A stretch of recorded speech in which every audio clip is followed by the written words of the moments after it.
aware of that, because while he is proposing some kind of a Alcatraz-like facility, which I think is not necessary, because an Alcatraz-like facility is a rejection of the restorative philosophy behind our correctional system. I would still push for a separate detention facility within that new facility that would be constructed in the Fort Magsaysay area, because really I do believe that the problem as to the ills in the Bilibid prison boils down to the problem of severe congestion. Severe congestion is the root cause of prison-based criminality, including this, all of these criminal acts being engaged in, or criminal activities engaged in by this high-profile drug convicts. So segregation really is important. Classification of inmates on the basis of their needs, on the basis of their the nature of the offense for which they were punished or incarcerated. Mr. President, for the record, I know of the plan, in answer to the distinguished lady, I know of the plan to transfer Muntinlupa, or the National Bilibid Prisons, to Fort Magsaysay in La Nueva Ecija. As a matter of fact, even before that, I was proposing, it was during the time of President Estrada, I was proposing that we should remove the National Bilibid Prisons there, and yes, and regionalize it. Let me go first to the Muntinlupa issue. I was thinking then that if we remove it, the NBP, the government can make a lot of money selling the entire area to universities and make it a university belt. It will be a growth corridor, Mr. President, instead of having the convicts and the criminals there. But our proposal then was for a regional penitentiary. Senator Leila knows this. Either he was chairman of finance or the Senate President then, when I submitted to him a study from the University of the Philippines wherein it says that the best way to handle the prison system in the Philippines is to regionalize it. Because based on research, itong mga nakukulong na preso, lalo na yung mga bagong preso, oras na hindi na dinadalaw ng pamilya, doon na nag-uumpisang magloko. Nagiging tarantado na, sumasali na rin sa mga gang at kung ano-ano ginagawa ng kagaguhan, pagka hindi na dinadalaw. Pero pag dinadalaw, iba ho ang dating. Eh ngayon, kung taga-Sultan Kudarat, nakakulong sa Muntinlupa, how do you expect them to visit the family even once a year? Baka hindi kaya. Kaya po yung study na yun ay maganda na dapat i-regionalize. Kaya medyo I agree with Fort Magsaysay, but medyo nalulungkot ako ng konti, Mr. President, because they should have instead studied regionalizing instead of that. Mas madali pa po yung sinasabing segregation. Now, going to the issue that I brought up earlier, let me describe the context of why I was proposing an Alcatraz type. Sa media naman ang sabing Alcatraz eh. Ako ang sabi ko po ibang klase. Basta i-segregate yung mga high-level drug traffickers. Because there is no death penalty. My issue is originally, I am for the reimposition of the death penalty for high-level drug trafficking. Now, for the record, in the 9th Congress, I was the principal author of the reimposition of the death penalty for drug trafficking. And as a matter of fact, I sponsored and delivered a turno and contra speech to Senator Joey Lina's proposal of life imprisonment to 30 years. Yun yung proposal niya noong una eh. But I delivered a turno and contra and proposed instead and sponsored reimposing the death penalty for high-level drug trafficking. Eh kaya lang during the period of amendments, nadagdagan na, dumami na, karoon na ng kung ano-ano mga crimes sa Senado. But nevertheless, what happened, Mr. President, is that after I came back to the Senate in 2010, I was having second thoughts on the death penalty. And I was trying to find the solution na wag ko nang i-push uli. Sapagkat nakita ko po na may mga instances na talagang death sentence tapos talagang inosente. I have seen one or two cases na ganun eh. Kaya nakakatakot nga. I agree with them na nakakatakot. But in place of death penalty, kaya death penalty for the high-level drug traffickers, nakita nyo naman yung ginagawa eh. Nakakulong na, nag-ooperate pa eh. Nakakulong na, nag-ooperate pa eh. Konektado ito sa dalawang issue natin because ang sabi ni JB Sebastian, tinanong siya kahapon, kung wala kayong telepono, ano magagawa niyo pa ba ito? Ang sagot niya, hindi. In other words, Mr. President, according to the drug dealers in the National Bilibid prisons, no phone, no business. Yes. Pag sinegregate mo sila, no cell site. Hindi mo na kailangan ng jammer. No cell site, no telephone, no nothing. I will be... Mas mabait pa nga yun kaysa sa death penalty, pero mas maganda yun. Hayaan nyo silang mabulok sa kulungan, pero nakahiwalay sila. At hindi nila ma-influensaan at hindi nila mabentahan yung mga ibang mga inmates na nalululong na rin later on sapagkat for one reason or another.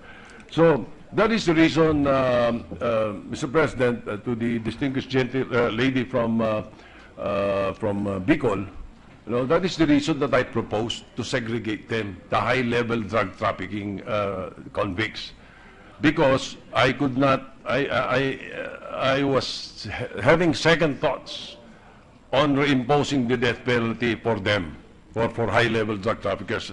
And besides, Mr. President, the law cannot be retroactive. Therefore, prospective lang. Kung may i-reimpose natin ang death penalty, para lang doon sa mga magiging convicted high-level drug trafficking in the future, but not now. Therefore, lahat itong mga nakakulong na ito, na mga high-level drug dealers, hindi rin ma-meet ng death penalty like what the other people would like to do. So that is the reason that I want them segregated. Kung pwede, isang island sa kung saan lupalop. Baka nga pwede, doon na sa island na nakaharap sa West Philippine Sea. Para sila maunang lusubin, just in case. That is the reason, Mr. President, Madam Senator. With the permission of Senator De Lima, just one question to the majority leader so we will not lose the trend of thought. Senator De Lima is recognized. If, No with the problem, permission. Mr. President.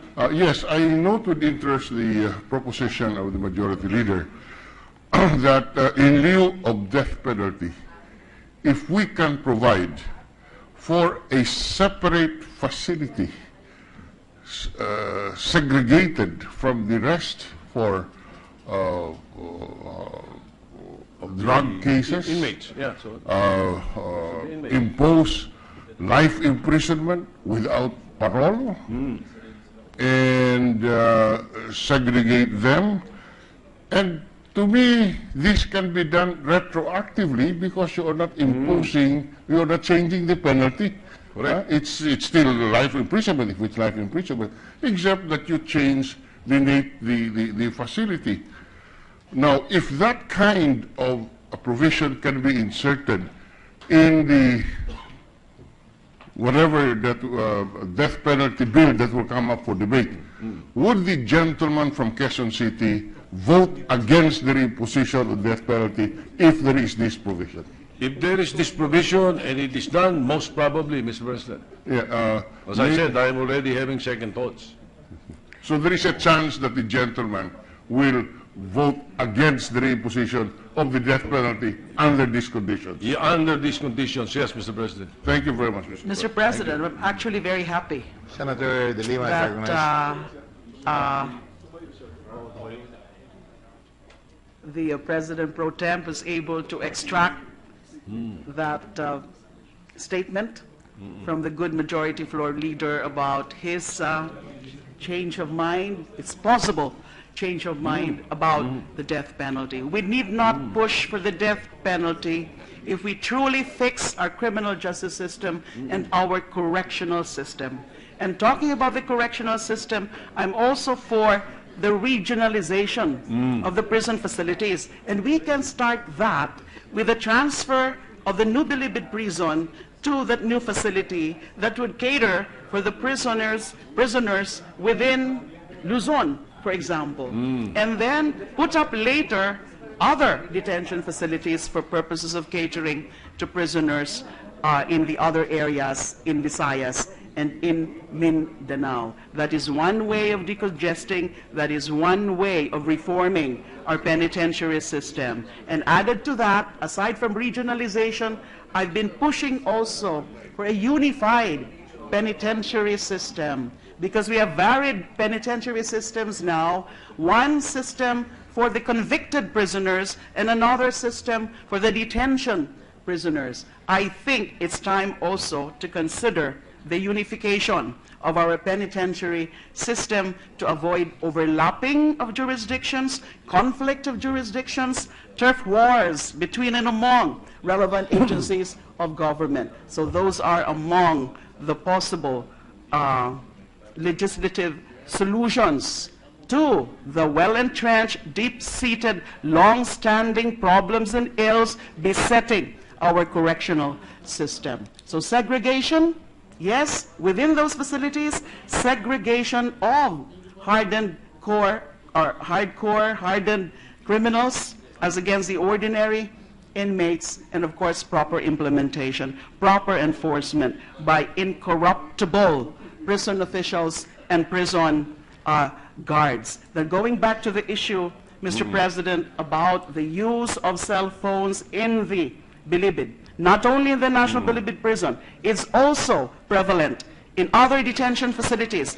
even under BJMP, because cell phones are considered the most valuable commodity in any detention facilities, because access to cell phones would mean access to their cohorts outside the prison. So not just addressing about the registration of SIM cards, but also how to enforce a complete, absolute ban on the use of cell phones within the penitentiary, especially Bilibid.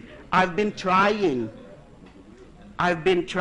when I was the Secretary of Justice. That was a very clear and strict rule on my part, the ban on the entry and the use of cell phones. But obviously, or apparently, because of corruption, because of the connivance of certain prison guards, kaya po hindi naiiwasan o hindi naaalis yung problema na yan tungkol sa paggamit ng cell phones within the facility. So reforms indeed are necessary. Thank you. Mr. President, yes, I agree. But removing the cell sites or the cell site near the penitentiaries would be one solution. As I said, if we segregate them, no cell site whatsoever. Because, you see, even if you were able or if you were successful during your time as SOJ, do not allow cell phones inside the penitentiary, the prison guards have cell phones. Exactly. All they have to do is bribe the prison guard. They can use the same card. And these prison guards are paid 12,000 a month, Mr. President. O, bigyan mo ng 20 million, nanginginig yun. Sa tuwa, amin. Dahil pagagamitin lang niya yung cellphone, sandali, sabihin niya, tawagan ko lang yung asawa ko. 1 minute lang paggamit. Ito, 20 mil. You think he will not succumb to that? Kaya po importante, walang cell site. Pati mga gwardya, kahit magdala sila ng 100 cellphone, hindi nila magagamit. In relation to that, that is why we push for the Bucor modernization law. So it was enacted into law in 2013, although the implementing rules and regulations have been recently adopted. And that's why we pushed for that, because of the very meager salary or compensation level on the part of the prison guards compared to their counterparts in the BJMP. So it's time for full implementation of the Bucor modernization law. And going back to the death penalty, and that is why there's representation has filed an alternative bill, Qualified Reclusion Perpetua Bill, increasing the number of years for reclusion perpetua from 30 years to 40 years, also without the possibility of parole. We can do it. We can address the problems besetting the criminal justice system and the correctional system without resorting to death penalty. Thank you very much, Mr. President. Thank you, Mr. President. By the way, I was given the assurance by Senator Grace Poe, that the Committee on Public Services will prioritize the issue on SIM card registration, Mr. President. Yes. Senator Poe is recognized. Yes,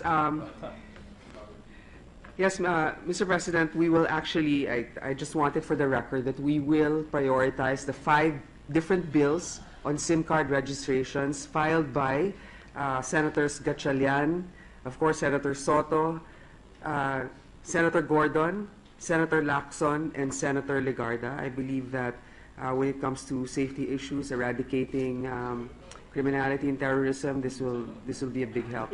So yes, sometime in November. I'm pretty sure it was Senator Gatchalian, or it could be Villanueva. Either way, I will prioritize this measure. Thank you, Mr. President. Thank you. President, by the way, for the record, I would like to manifest that Senator Manny Pacquiao is a co-author of Senate Bill number 7, Mr. President. Thank you. Mr. President. Senator Pacquiao is recognized. And Senator Subiri likewise be made co-author, Mr. The President. late Senator Subiri is recognized as well. Yeah.